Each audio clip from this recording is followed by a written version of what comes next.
நண்பர்களே, நீங்கள் பார்த்து கொண்டிருப்பது வெற்றி குரல் சேனல். தமிழக அரசியலை உலுக்கி வரும் ஒரு புதிய பரபரப்பை பற்றி தான் நம்ம பார்க்க போகிறோம். சர்வதேச போதைப்பொருள் கடத்தல் வழக்கு, அமலாக்கத்துறை விசாரணை, சட்டவிரோத பணிப்பரிமாற்ற குற்றச்சாட்டு, அப்புறம் அமைச்சரின் குடும்ப உறுப்பினர்கள் பெயரும் இடம்பெற்றதாக வெளியாகும் தகவல்கள் மற்றும் அரசியல் கட்சிகளிடையே உண்டான பரபரப்பான குற்றச்சாட்டுகள். இந்த விவகாரத்தின் பின்னணி என்ன? ஜான் பிரிட்டோ யார்? ஏன் இந்த வழக்கு தற்போது மீண்டும் பேசப்படுகிறது? அமைச்சர் ஆதவ் அர்ஜுனாவின் குடும்பத்தினர் பெயர் எப்படி இதில் வந்தது? இதனால தமிழக அரசியலில் என்ன தாக்கம் ஏற்படலாம்? அனைத்து தகவல்களையும் விரிவாக அந்த வீடியோவில் பார்க்க போகிறோம். வீடியோவை ஸ்கிப் பண்ணாமல் பாருங்க.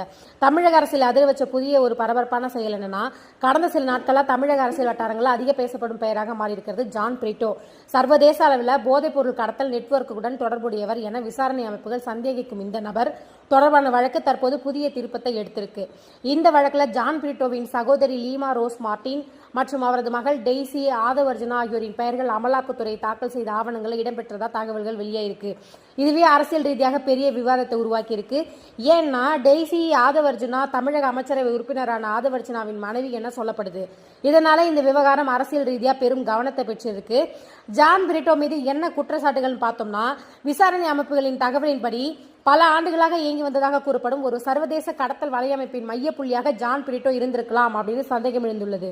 இந்த வலையமைப்பு உணவுப் பொருட்கள் மற்றும் தானிய ஏற்றுமதி என்ற பெயரில் செயல்பட்டதா சொல்லப்படுது. ஆனால் அதன் பின்னணியில் உயர்தர போதைப் பொருட்கள் இந்தியாவுக்குள் கொண்டு வரப்பட்டிருக்கலாம் அப்படின்னு விசாரணைகள் சுட்டிக்காட்டுது. டென்மார்க், மியான்மர் உள்ளிட்ட பல நாடுகளில் இருந்து பொருட்களை இந்தியாவுக்கு வந்ததாகவும் பின்னர் அவை பல்வேறு வழிகளில் நகர்த்தப்பட்டதாகவும் சொல்லப்படுது. இந்த குற்றச்சாட்டுகள் அனைத்தும் தற்போது விசாரணையின் கீழ் தான் இருக்கு. சென்னை, ராமநாதபுரம், இலங்கை வழித்தடம் விசாரணை தகவலின்படி இந்தியாவுக்குள் வந்ததாக கூறப்படும் போதைப் பொருட்கள் ரயில் வழியாக சென்னை கொண்டு வரப்பட்டிருக்கலாம். அதுக்கப்புறம் ராமநாதபுரம் மற்றும் மண்டபம் கடலோர பகுதிகளுக்கு அனுப்பப்பட்டதா சொல்லப்படுது. அங்கிருந்து சிறிய படகுகள் மூலம் இலங்கைக்கு கடத்தப்பட்டிருக்கலாம் அப்படின்னு சந்தேகம், விசாரணை வாய்ப்புகள் இருக்கு.